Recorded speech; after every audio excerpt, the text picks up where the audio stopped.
Dream Vision 7 Radio Network welcomes Seek Reality with Roberta Grimes, heard every Monday at 11 a.m. and 11 p.m. Eastern Time. Using nearly 200 years of abundant and consistent afterlife evidence, quantum physics, consciousness research, and ancient writings, we seek to understand who and what we are, how reality works, the nature of God, and the meaning and purpose of our lives. Join Roberta weekly to better understand our one reality and gain insights into how we can make the most of the glorious eternal beings that we are.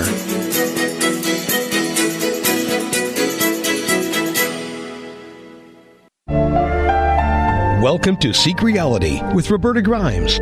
Joyous conversations about what the afterlife evidence and modern science combine to tell us is true about our one reality. You have nothing to fear. You are eternal and you are perfectly loved. Knowing the truth changes everything. Now, here's Roberta. Welcome to Seek Reality. I'm Roberta Grimes, and I'm delighted you could be with us today.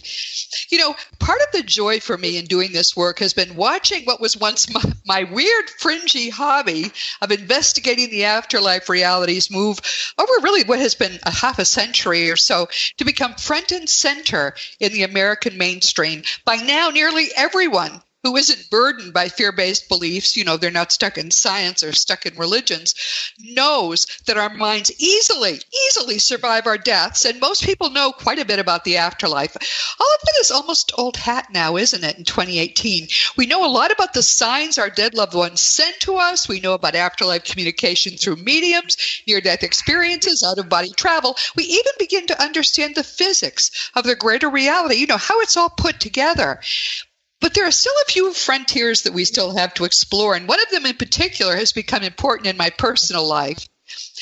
It's a well-established fact that virtually all of us came into this lifetime with a set of life lessons planned into it, and with one or more advanced beings who are usually, frankly, eternal friends, who have pledged to travel with us and guide us throughout this lifetime as we try to make the most of those lessons. That's just how we roll. That's how it is. It's also a fact that the veil between the levels of reality is remarkably thin. It's been maintained mostly by the fact that we haven't realized there was anything beyond what amounts to just tissue paper between us and there. And now that veil is thinning even more so.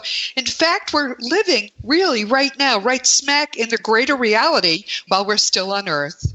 It's just that most of us have no idea about that. My primary guide, Thomas, has been intensively guiding me through carrying out some missions for him. I'm actually just an avatar that I had promised to do while we were planning this lifetime. And for the 2 years after he broke into my life in February to kind of give me marching orders, he was willing to communicate through a medium.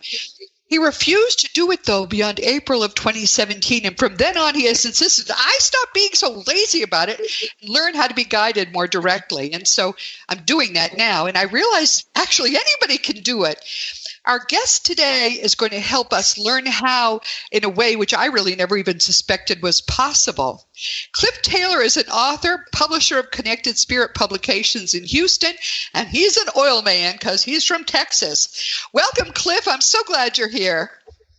Roberta, thank you very much. It's great to be here, and thank you. Well, I hardly know. His book is wonderful, by the way. I'm going to recommend it to you strongly if you're interested in trying to have a better understanding of what's going on. Because, you know, as our wonderful friend Sandra Champlain will tell you, there is no substitute for doing it yourself. You can read about these things all day, every day. Until it happens in your life, you can't quite believe it.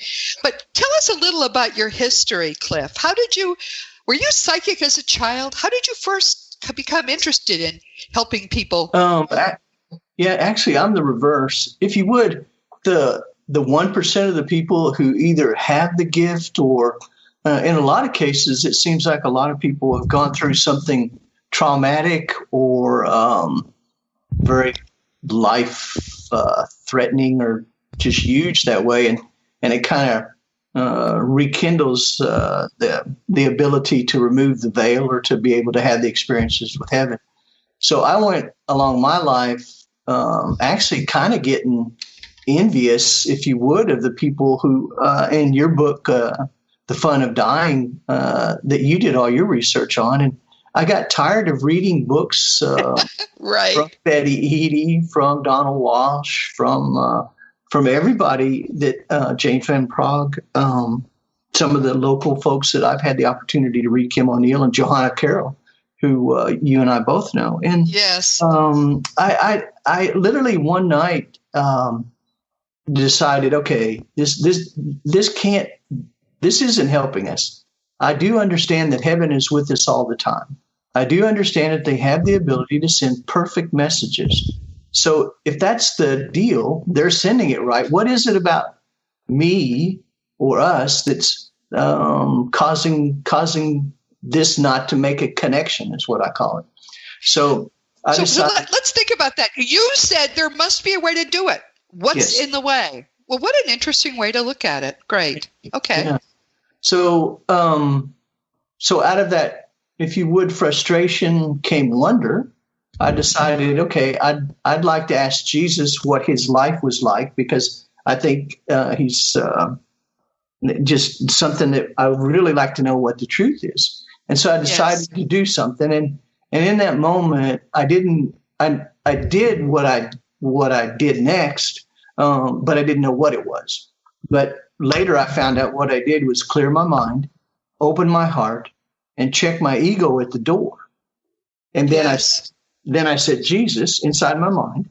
And he said, yes, Cliff. And at that point, you can go, Cliff, that's just your deal. And I say to you, no, it's not, because it's a recognition of not only that you're dealing with or talking with someone who you intended to, but there's some authenticity and validation in just that feedback. And I said, would you tell us what your life was like 2,000 years ago and what it's like now? And he said, yes, I would. And at that point, I realized I was totally there's no way I knew what I was doing next. Yeah, right. You got to wing it at this point. Yeah. And so I decided, okay, so I shut the book.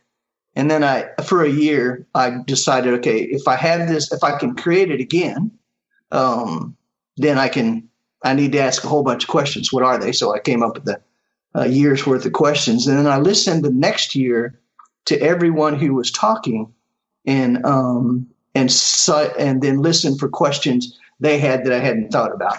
And so then it happened. I got all the questions, organized it into a book, and then started asking the questions again. And I found that for what I call the intuitive part, Connect is its book. It was my first one.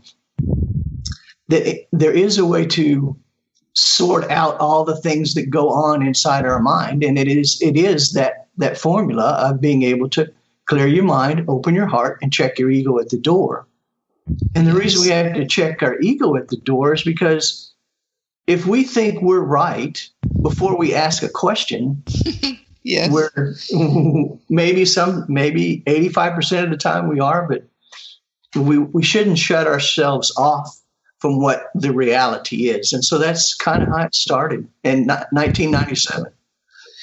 Well, your book is interesting because it talks about things which, I mean, I haven't ever seen people put things this way, but I do know that what you're tapping into is something that other experts are tapping into as well. I mean, we had Rochelle Wright on here a few weeks ago to talk about her afterlife connections, which help people go from a 10 plus in grief to about a 1.5 in grief over a few hours, because they have just spent a lot of time with this person they thought was dead. I mean, that's extraordinary. It would blow my mind. I would not believe it could be true, except I've talked to a number of people who've done it. And actually, Dr. R. Craig Hogan does it too. He teaches people how to do it on their own. So it's where you are is a logical step that's after Craig's. You aren't helping people necessarily in grief. What you're doing is seeking. And Jesus said, seek and you will find. Knock and it will be open, and you're seeking. So what I want to really do is better understand what's behind, because you're like one of those people who can ride a bike without even having to learn how to ride a bike. You don't even know how you do it a little bit. I get that sense reading your book that you were making it look too easy. So okay. Yeah, that's. I think the one thing that I did that was a little bit different than and I think possibly other folks have, is I consider myself to be a choosing one. So heaven didn't come to me and said, Cliff, I want you to write this down and share our message. I went to them and I asked them, would you help me be able to understand how this happens, and so that it can work for not only me, but for as many, if not everybody, as possible? And they said yes. And so after I have been doing it for 21 years, so that does help. I do understand. But I do think that the thing to remember is that the message is coming through. The thing that's stopping us from being able to either hear or see the message is ourselves. It's some of the things that we put in the way that make the veil, like what you're referring to, continue to exist.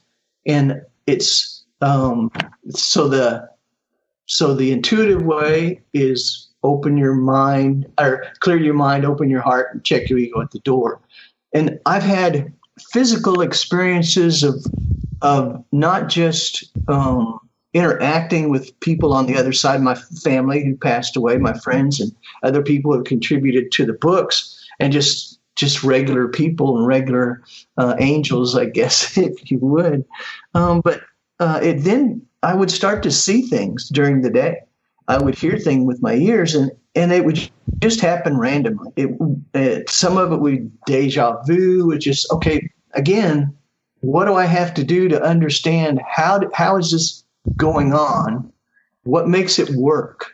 And so for the book Connections, which is the new book, there are certain, it's a process, if you would, but in the end, the biggest contributing factor that makes us be able to have better connections is to be clear, calm, and open, a clear mind, a calm body, and an open soul.